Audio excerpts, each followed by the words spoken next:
So we talked about kind of what's a movement in the space, and I've worked in a lot of different spaces, and I'll kind of go through it. So as a starting point, this is the community that I come from. Right, I start as a musician, and I think interestingly, this taught me how to be a part of a community. This taught me how to learn how people start movements, and then also as I became someone who performed on stage, I figured out how to start movements myself, and that's my kind of grounding iteration in that. And I did that physically for the most part because it was about shows, it was about girls, it was about the energy and excitement of an audience reacting.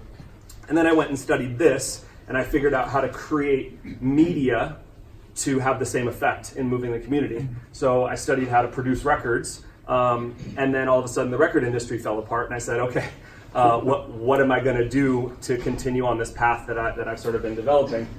So then I went and joined these guys in 2001. Everybody knows who the company is behind this? Okay, good. If not, I'd be failing in some capacity. But not so much this side of it, much more this side of it. So I was responsible of helping build what music meant to the brand. And based on everything that company did, they did it from the inside of a community outward. So they invested in communities, put themselves in through individuals who they hired into the company to be a part of a community, and then helped serve as a platform to lift that up. And so I had the privilege to be a part of developing that with them for 14 years.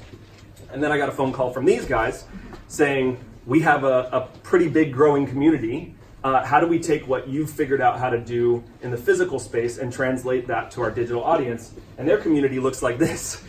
So for me, when I'm so used to figuring out how individuals interact, I was able to utilize sort of a macro operation within the Red Bull ecosystem, working in an international capacity, to then translate that into this. So it was about taking digital community behaviors and figuring out how to recreate that audience and that community into physical spaces where artists and audiences could connect.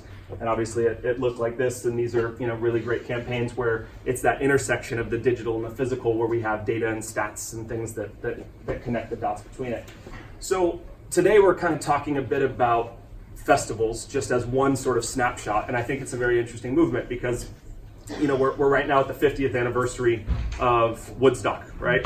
And that's considered like the first festival, then Glastonbury, then Roskilde here in Denmark as the third oldest festival in the world.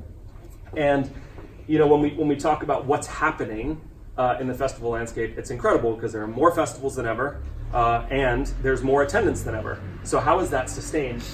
So as a question to the audience, why do people attend festivals? Anyone? Experience, okay. Music. To get laid. That's definitely a part of it. So for the person who said music, that's the most obvious answer, right? You attend a music festival for music. This person definitely attends a festival for music. And actually, most importantly, this person represents the largest community of attendees in the music festival world. They're attending 5 to 6 a year. They're outspending every other consumer in the space by 2.5 times. They're highly engaged in the music. They're rallying. So these other 4 people, why are they attending? Join her. That's exactly right. So 80% of festival audiences attend festivals because their friends are going, right? And when you look at that and you go, okay, all the money of festival spending is into the lineup. They're starting to spend more into the experience, but they're primarily spending in the lineup. These 4 people are going because she said, let's go, right? And so when you're talking about a movement and you talk about the culture of what's happening in the festival landscape, if this person's worth the growth in the marketplace, it's actually about how you think about giving them a more holistic experience together versus just how you push something at them because they don't all necessarily have the same interests.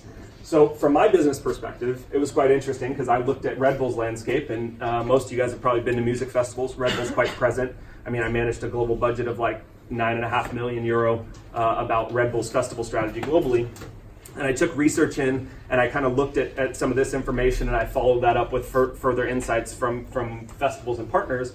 And I said, look, like if we're invested in pushing our music agendas into festivals where realistically 1 in 5 people is really there for the music and the other people are sort of there to be there and be present, is that the place where I want to ingrain a heavy music message?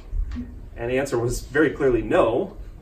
It was much more about how do we unlock the ability for people to connect with each other. And in the end, the product is a really great way to achieve that. Also in a nice research study, whether or not we had a stage at a festival or whether or not we were just selling our product, the audience felt like Red Bull was involved in music anyway.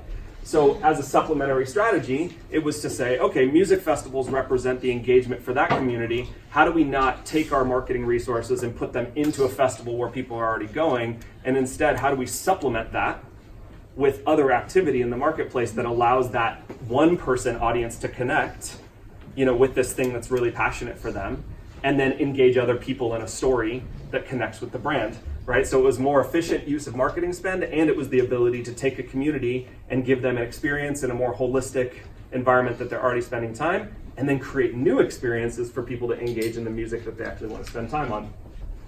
It was even more interesting when I went over to Spotify, because I looked at what was happening and I saw this execution when I first walked in the door, and I was like, what's the goal? Like, what do you want somebody to do? If your product is digital native and I'm at a festival, I want you looking at the festival. Like, you need to be present and be active. And if we know that the audience is mobilizing because they want to share something together, this isn't necessarily a shared experience.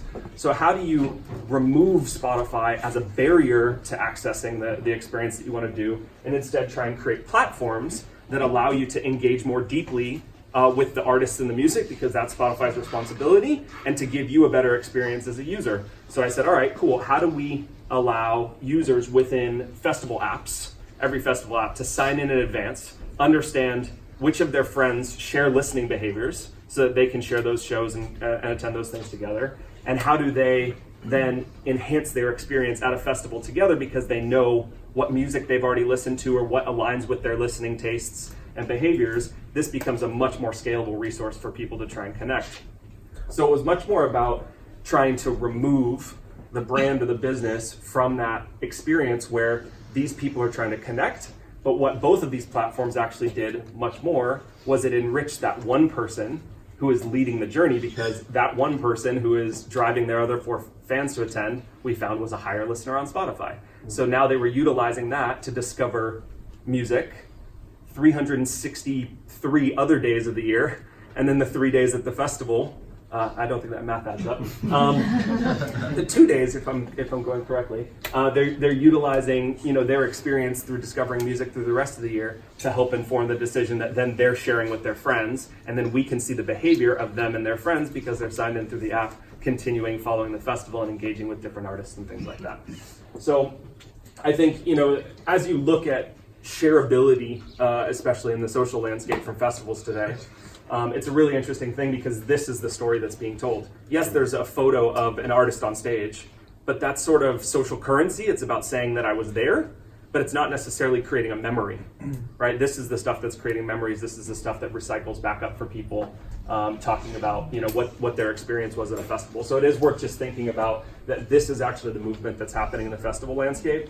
The talent, you see the same names across every festival. They're all playing. You can engage with that music there. You can engage with it at a concert. But this is actually what's for sale. And if you're a brand that's looking to speak to this audience, definitely think through that lens first. And I think that'll help.